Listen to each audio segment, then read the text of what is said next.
오늘 본문은 예수님이 자신의 고향인 나사렛에서 배척을 받은 내용입니다. 예수님이 가르치는 내용은 다른 평범한 해당 설교자들처럼 율법을 순종하고 하나님이 주시는 미래의 희망을 제시하며 예언자들이 말한 하나님 나라가 언제 올지 설명하는 것이 아니었습니다. 예수님은 자신의 권위로 그 나라가 지금 이곳에 오고 있다고 말씀하신 것입니다. 즉, 자신이 있는 곳에 하나님 나라가 있다고 하신 것입니다. 그것을 입증하기 위한 방편으로 많은 이적과 표적을 보여준 것입니다. 6장 1에서 2절입니다. 예수께서 거기를 떠나사 고향으로 가시니 제자들도 따르니라.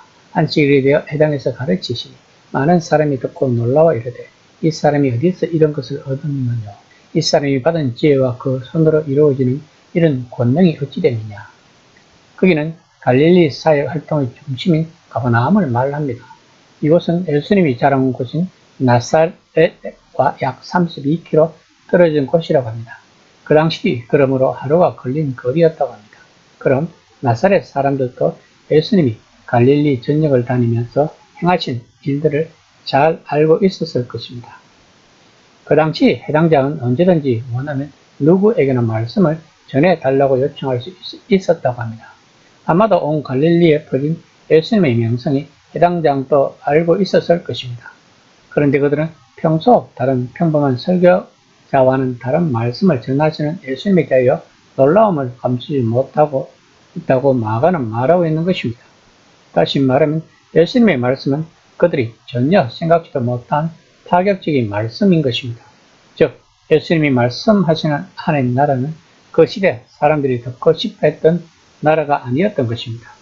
그래서 그들은 예수님의 출신을 이야기하면서 예수님의 말씀을 무시하고자 합니다. 6장 3절입니다. 이 사람이 마리아의 아들 목수가 아니냐. 야고보와 요셉과 유다와 시몬의 형제가 아니냐.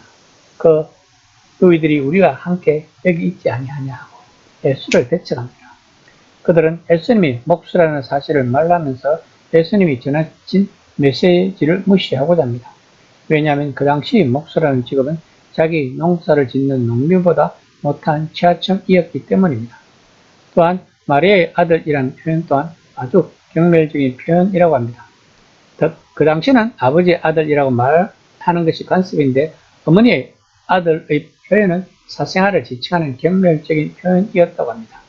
그러나 예수님의 형제들은 처음에는 예수님의 복음을 받아들이지 않았지만 야고보는 고린도전서 15장 7절에 의하면 부활하신 후에 예수님이 그에게 나타나셨다고 합니다. 야고보는 나중에 예루살렘 교회의 위대한 지도자가 되며 야고보서의 저자이기도 합니다. 유다 또한 유다서의 저자로 알려지고 있습니다.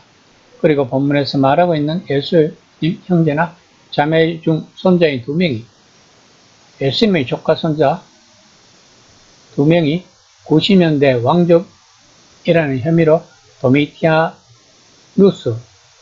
황제 앞에 출두했다고 합니다. 그들은 황제에게 농사일로 흠해진 자신들의 손을 보여주고서 풀려났다고 합니다. 복음의 큰 이야기 이면에 있는 인간의 개별 드라마는 곰곰이 생각해 볼 만한 가치가 있습니다. 왜냐하면 하나님이 다양한 사람들의 마음과 삶에서 일하신 여러 가지 방식들을 배울 수 있기 때문입니다.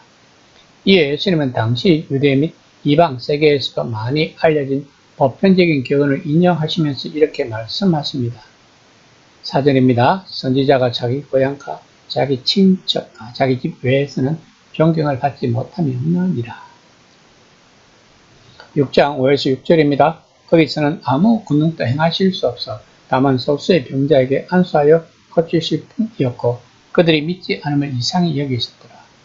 본문에서 우리는 치유와 믿음이 신비롭게 연결되는 것을 볼 수 있습니다. 마태는 마태복음 13장 58절에서 믿지 않기 때문에 많은 기적을 행하지 않으셨다고 언급하고 있습니다. 기적과 믿음은 불과 분리적 관계에 있으므로 믿지 않는 그들에게 더 이상 기적은 일어날 수 없다고 마가는 말하고 있는 것입니다. 예수님은 이방인인 백부장의 믿음을 보고 놀라워하셨습니다. 그런데 본문에서는 반대로 나사렛 사람들이 믿지 않는 것에 대해 놀라워하시고 있습니다. 믿음의 부족은 예수님의 능력을 심각하게 방해하는 것 같습니다. 이는 하나님 나라를 전하고 사랑을 매력하는 사람에게 중요한 교훈입니다.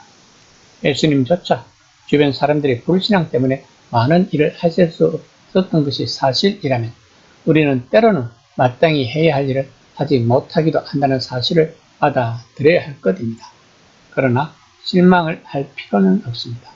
본문에 나오는 예수님의 형제들 중에는 처음에는 예수님을 믿지 않다가 불과 30년이 채 되기 전에 훌륭한 교회 지도자가 되었고 그가 쓴 야고보서는 정경으로 채택이 되어서 영원히 성경책에 기록되는 영광을 얻은 것입니다. 그러므로 우리들은 하나님이 우리 사회와 우리 시대에 하시는 일의 큰 그림과 함께 개별 인간의 작은 그림도 생각해야 할 것입니다.